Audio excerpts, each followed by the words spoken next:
promised, a regime that doesn't just torture and murder its own people, doesn't just shoot them down in the streets. Tonight, a regime that continues to arrest its children, torturing them and murdering them. The regime of Bashar al-Assad in Syria. They try to hide their crimes by keeping reporters out, but the videos continue to emerge.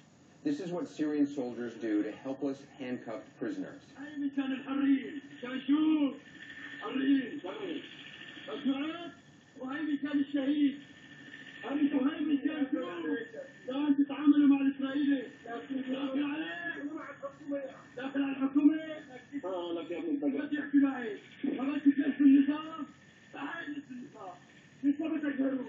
This is what Syrian soldiers do to a helpless elderly man.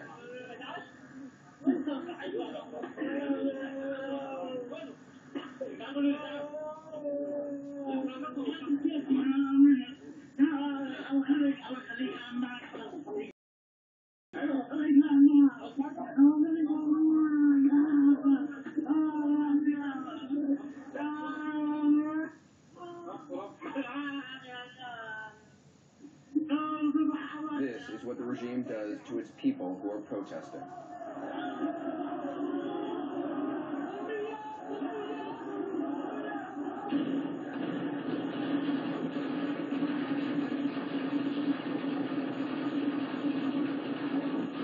Video from today from the Damascus suburb. Right now, Syrian soldiers and government thugs are on the brink of exacting bloody retribution on an entire city.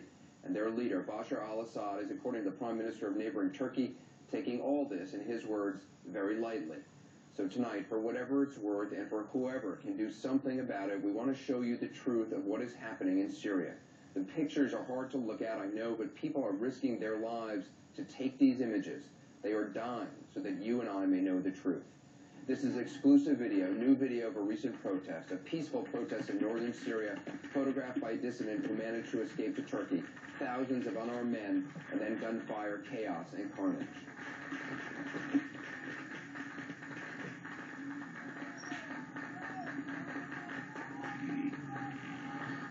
The massacre, neither the first nor the last, they appear to be escalating. In fact, today, not far from where this happened, reports of helicopter gunships firing on protesters.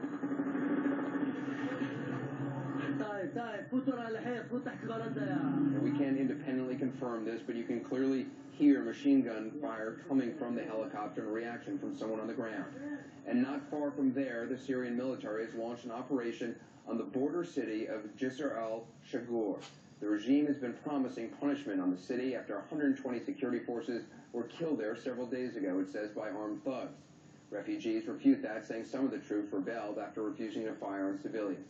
In any case, Syrian forces have been marching towards the town, reported burning fields and firing on anything and anyone in their path.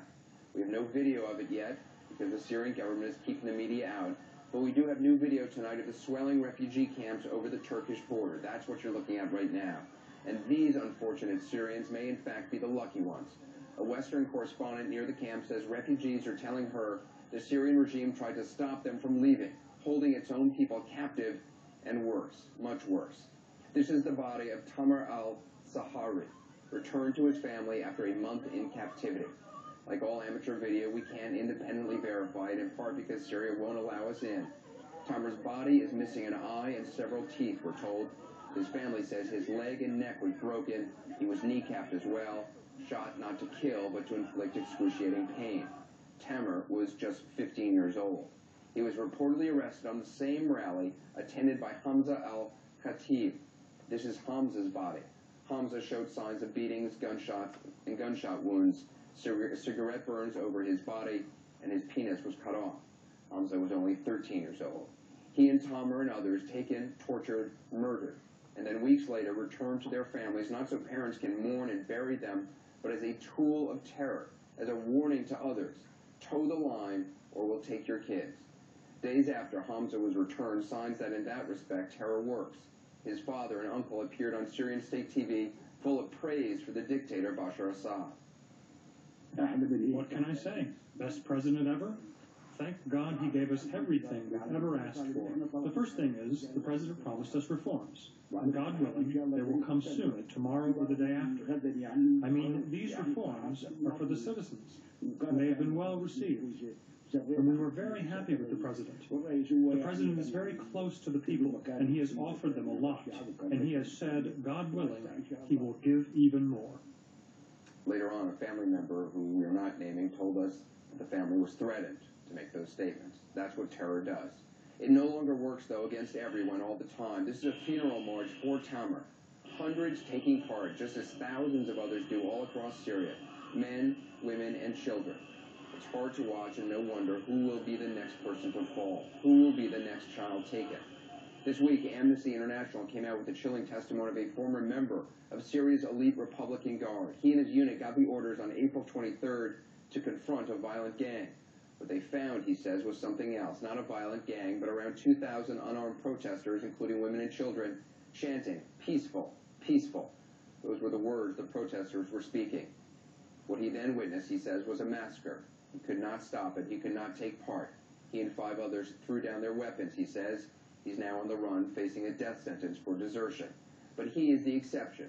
As we said at the top, the people of Jisr al-Shagor now wait for word on their town's fate at the hands of Syrian forces. The refugees continue to pour across. Almost 30 years ago, the dictator Bashar al-Assad's father, Hafez al-Assad, faced a rebellion from the Muslim Brotherhood. He handled it by leveling the city of Hama, killing anywhere from 10 to 20,000 people. History written in blood, history repeating itself every day in Syria. Tonight, the White House issued a statement. The United States strongly condemns the Syrian government's outrageous use of violence across Syria today, and particularly in the northwestern region. There must be an immediate end to the brutality and violence. Earlier, I spoke by internet phone with human rights activist, dissident, and fugitive in our own country, Rezan Zaytouni. We almost didn't manage it. The regime has been shutting down internet service, trying to keep word from getting out of the country. We lost the connection shortly before the conversation and lost it soon after, but we managed to find a narrow window to talk. Rezan, we now have seen another video of another young boy allegedly tortured and mutilated by security forces. His name was Tamer al-Shari. Do you know what happened to him? Tamer was arrested at the same day when Hamza was arrested. He was disappeared. The same circumstances like Hamza. Nobody knew where he was until about a few days ago when his body was delivered to his family. He was tortured awfully. He was shot in his eye. His neck was broken. He was burned with cigarette on all his body. He was shot in his 2 hands and 2 legs. Every few days we have a new person, new detainee who was in detention. His body is delivered to his family, was dead under torture. So it's happening all the time. So they want people to see what they've done to these kids, to adults, to people who they've tortured, to scare people? It's a message. It's a message of revenge, of hatred, to make people more scared about their sons, about their children, about their beloved people, not to go on in their revolution.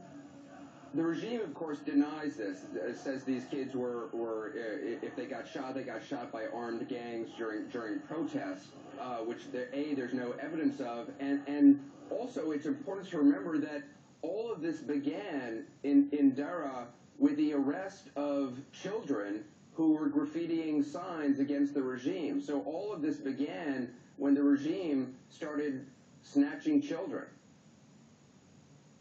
That's right, because the regime doesn't want to take the responsibility for the crimes the security commit. They commit these crimes and then they come on the official media and deny these crimes. I've also seen now a video of what looks like Syrian soldiers kicking and beating an elderly man who's on his knees, defenseless. I was amazed that that the soldiers would shoot this video and that this would get out, that they would want this to be seen.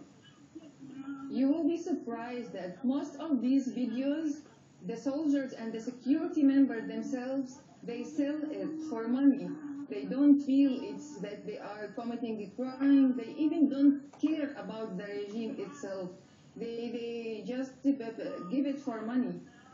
Amnesty International says that Syrian soldiers are being told to fire on unarmed protesters. We've certainly seen this in video after video, but they have actually interviewed most recently one Syrian soldier who was able to escape, who refused to fire on civilians. Are there many soldiers who are refusing to fire?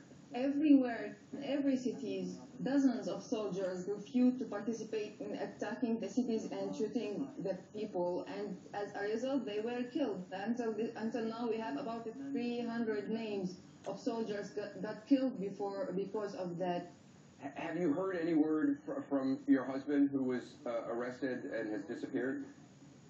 No, I heard nothing about him. I just heard some rumors that he got tortured very badly and he is in very bad situation. I don't know if it's just messages by the authority for me to put more pressure on me, or I really don't know. How are you able to keep going? How are you able to stay strong and optimistic? I see the freedom very close. I can't wait to see it really and to feel it really. So we just continue, just go on until we reach there. We almost there. Rezanze Tooney, stay strong. Thank you for being with us. Thank you. Let us know what you think. We're on Facebook. You can follow me on Twitter @AndersonCooper. I'll be tweeting tonight.